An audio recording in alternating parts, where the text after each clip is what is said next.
दशकं 24 हिरण्याक्षे पौत्री प्रवरवपुषा देवभवता हते शोकक्रोधग्लपितधृतिरेतस्य सहजः हिरण्यप्रारम्भः कशिपुरमरारातिसदसि प्रतिज्ञामातेने तव किल वदार्थं मधुरिपो विदातारं घोरं सकलु तपसि त्वानचिरतः पुरः साक्षात् कुर्वन् सुरनरमृगाद्यैरनिधनं वरं लब्ध्वा दृप्तो जगदिगभवन्नायकमिदं परिक्षुन्दन्निन्द्राद अहरत दिवं त्वामगणयन् निहन्तुं त्वां भूयः तव पदमवाप्तस्य चरिपोः बहिर्दृष्टेरन्तर्दधितहृदये सूक्ष्मवपुषा नदन्नुच्चैस्तत्राप्यखिल भुवनान्ते च मृगयन् वियायातं मत्वा सकलु जितकाशी निववृते ततोऽस्य प्रह्लादः समजनिसुतो गर्भवसतो मुनेर्वीणापाणेः अधिगतभवद्भक्तिमहिमा स वै जात्या दैत्यः शिशुरपि समेत्य त्वयि रतिं गतस्त्वद्भक्तानां वरद परमोदाहरणतां सुरारीणां हास्यं तव चरणदास्यं निजसुते स दृष्ट्वा दुष्टात्मा गुरुभिर्शिशिक्षच्चिरममुं गुरुप्रोक्तं चासौ इदमिदमभद्राय दृढमिति अपाकुर्वन् सर्वं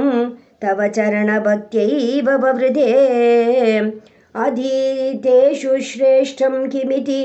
परिपृष्ठे तदनये भवद्भक्तिं वर्याम् अभिगदति पर्याकुलधृतिः गुरुभ्यो रोषित्वा सहजमतिरस्येति अभिविदन् वधोपायानस्मिन् व्यतनुत भवत्पादशरणे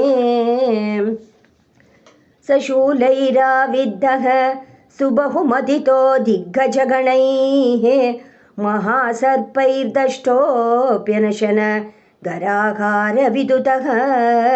गिरीन्द्रावक्षिप्तोऽप्यहः परमात्मन् अयि विभो